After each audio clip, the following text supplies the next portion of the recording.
what's up and welcome back to my channel. So today's video is just going to be about how I'm going to give you guys tips on how you can be a great interviewer and go into that interview and get the job. These are simple, easy tips that I had to learn along the way, but I'm here to cut corners for you all. So let's get right into the video. Okay, so first things first, the attire, your look. How you go into the interview, they're gonna immediately start judging you as soon as you walk through the door. So you just wanna look as professional as you can. When I go into an interview, I always make sure that my hair is pushed away from my face. It doesn't necessarily mean that you have to wear it in a ponytail. I would just suggest not wearing your hair in your face, just not having like random strands of hair in your face. This is not a time to be a fashionista. This is not a time you're getting ready to go to brunch.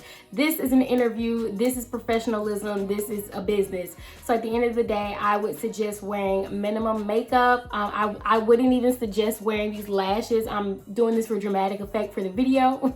But no, yeah, I wouldn't even suggest wearing lashes. I would keep the makeup at a bare minimum. No extra highlight, no heavy contour, no bright and unnecessary lipstick. I would just keep it very, very minimalistic. Even when it comes down to the jewelry, I would just really make sure to keep it simple. I always wear studs to an interview, maybe a necklace. I wouldn't even wear bangles because they can be distracting at times. And I would just try my best to maintain just a very simple and easy look. Still show up presentable, still show up cute, but yeah, I wouldn't suggest going above and beyond. If you want to wear lashes, that is up to you completely. I would just say not to wear your most dramatic lashes. But yeah, just try to keep it very, very simple. Okay, so for attire, I just try to make sure I find a shirt that covers everything, no deep V cuts, and I try to make a pop of color somewhere, but I don't really wear bright colors to interviews. As far as the shirt, I got it from Ross. I thought it was cute and flirty, but at the same time, it's still covering everything up. This is not a fashion show.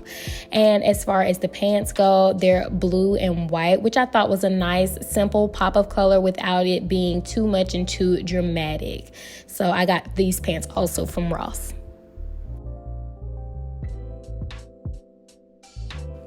Another safe option would just be to change the pants to black and white pants.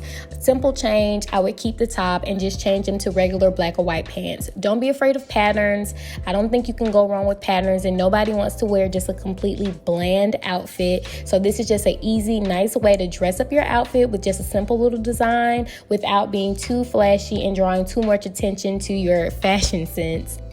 When it comes to footwear, I just like to wear black loafers. Y'all, please do not laugh at my shoes. The other type of little fashionable loafers hurt my feet. So I had to get like these big, heavy, sturdy black loafers.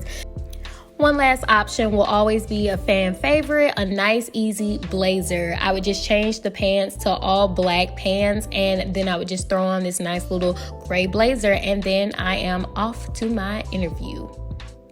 Okay, the next tip that I would suggest is doing your research. Try your best to look up some of the company's history, look up their mission statement, volunteer work they've been involved in over the years.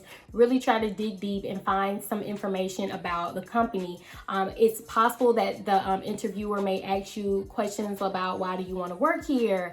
And obviously people sometimes go with the age-old answers and just kind of, oh, it's a good company, da da da da. But if you can give them like one specific sentence from their website, they're going to think that you took the initiative to, do the research and really learn and understand things about the company. And it also helps you in the long run to better understand how this company operates, what they value. So this isn't just beneficial for the interview, but it's also beneficial for yourself. Okay, so another tip would be to practice. Whether it's a big interview, small interview, panel interview, one-on-one, it doesn't matter. Practice makes perfect. At the end of the day, sometimes you can get in that interview room and you're just nervous and you start fumbling at the mouth. It has happened to the best of us. I told them one time I had a master's degree and I meant bachelor's. I don't know where that came from. I'm not in graduate school. I don't know. Just make sure that you truly practice your answers, even the smallest, easiest questions. Just make sure you've ran through it at least one time. Practice makes perfect, people. Following up with my last tip, make sure you are answering the question fully. If you have just graduated college and you know a lot of your examples are going to be pulled from situations when you were in college, make sure that you tell the whole story. I feel like a lot of times we have a good build-up, but we don't really discuss the result, which is something I had to learn along the way. So if you are giving an example about something you may have done in school where you had a project with a group of people, make sure you tell them the letter grade that you received for that project. Make sure you tell them the end result. Sometimes we forget to do that in the heat of the moment, but just make sure you're giving them, the full answer that they're looking for.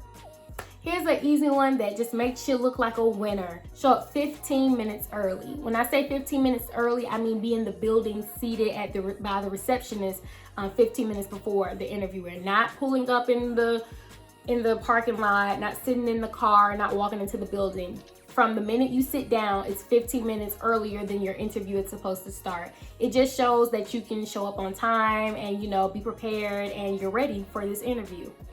Okay, so this is one of my personal favorites just because I saw how well it worked in my favor when I went to get an internship. I brought a folder. First off, it makes you look like you're very professional and you're ready for the job and you're coming with information. But all I carry in the folder usually is just my credentials and my resume. I went to an interview once and one of the ladies forgot to bring a copy of my resume that I had already sent over, and I had a backup in my folder and I gave it to her, and she was just so impressed by this small gesture.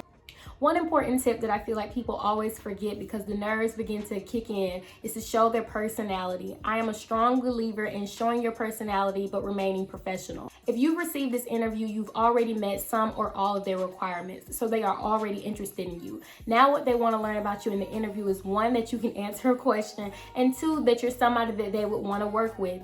Okay guys, so that wraps up my video. I hope you all enjoyed. Don't forget to leave a comment, like, and subscribe. Make sure you follow me on all social media platforms at Candace Denitra, and I will see you guys next time.